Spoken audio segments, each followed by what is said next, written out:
Hi everyone, my name is John Paul Hernandez and I'm a San Diego native. I am 34 years old. Been about undetectable for about 8 years or 8 years plus. Well, my name is Giovanni. I am 32 years old and I'm from San Diego, California, and I use PrEP. My name is Michael Delaney. I got HIV when I was 2008. I'm undetectable right now. My name is Cindy and I have been positive for 25 years. I was one of the first women with a child born in the state of Minnesota that was diagnosed with HIV.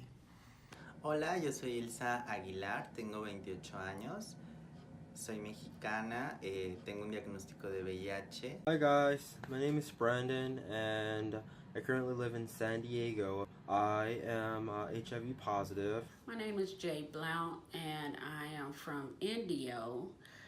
I have been HIV positive diagnosed for 22 years and I am undetectable, and I've been undetectable for 12 years.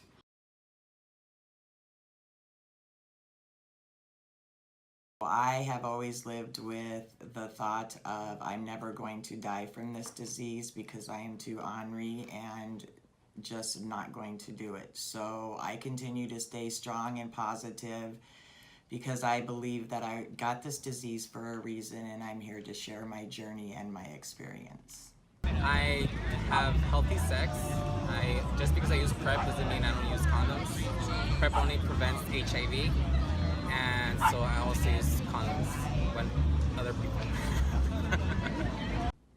I take care of myself because I want to live. I want a long, productive life, healthy, and I want to see my granddaughter graduate, get married, and have kids, and get some more grandkids, and for my family, the one that support me.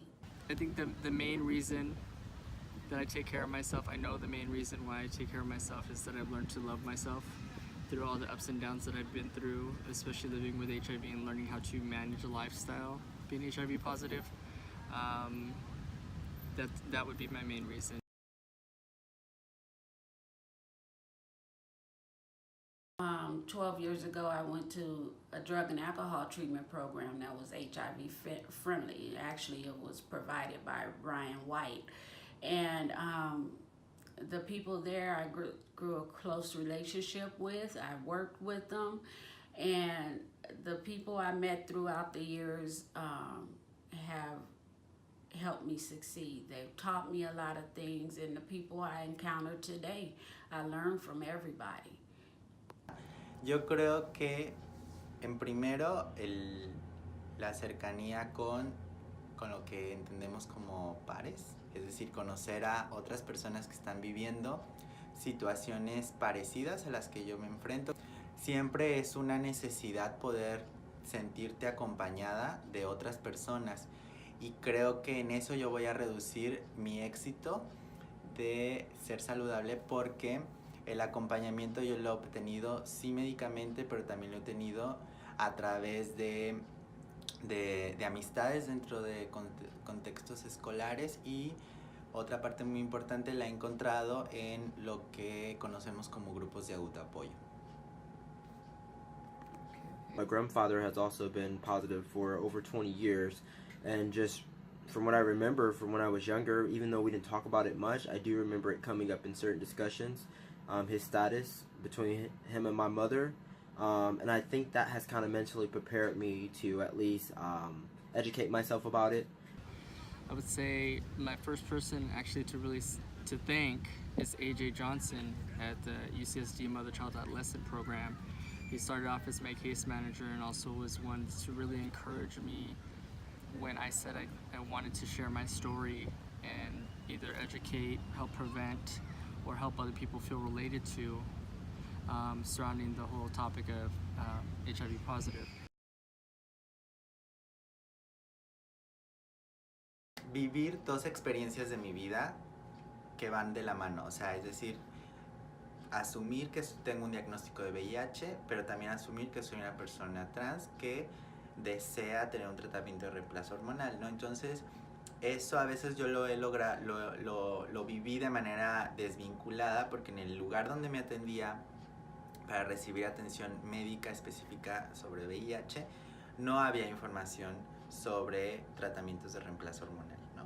Entonces eso era complicado en el tema de que hay un expediente por un lado, hay un expediente por otro lado, y luego no sería mejor si los médicos pudieran acceder a un mismo expediente médico. My biggest challenge was to be coming out, to be gay. You know, it was when I was 18, just barely came out, just barely graduated from high school, and I decided to tell my parents and my family that I was gay. And I was surprised because they took it very well and they were very supportive. I've learned a lot from my addiction and from my sobriety time, and my sobriety time outdoes my addiction time. I was using speed for methamphetamine for about 27 years, less I was in prison. And I didn't use when I was in prison. I was in prison for narcotics. That's the only thing I have on my record is narcotics. I was a sick individual. I loved to get high, and I just about did anything for it. One day I just got rat poison. It was cyanide poisoning, and that woke me up. That was the worst day of my life because nobody helped me. It was Halloween 3 years ago. And I called 911 7 times. I won't tell you too much about it. They didn't answer the call. The dispatcher didn't answer me. And I was dying. I was 4 hours from death when I finally made it to the hospital the next day. And that woke me up. I was one of the first women diagnosed with a child in the state of Minnesota, which meant there were no organizations for women to go to get the resources that they needed for HIV.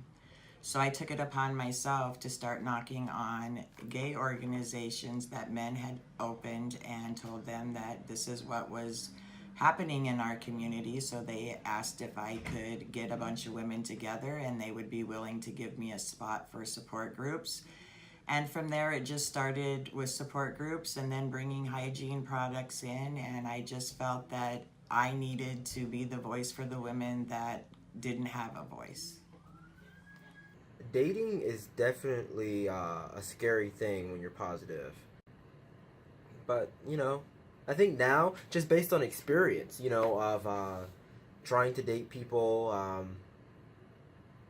all the time that I've had to, get used to my status, I'm definitely better prepared to share this news with people, and I'm more confident and determined to do so.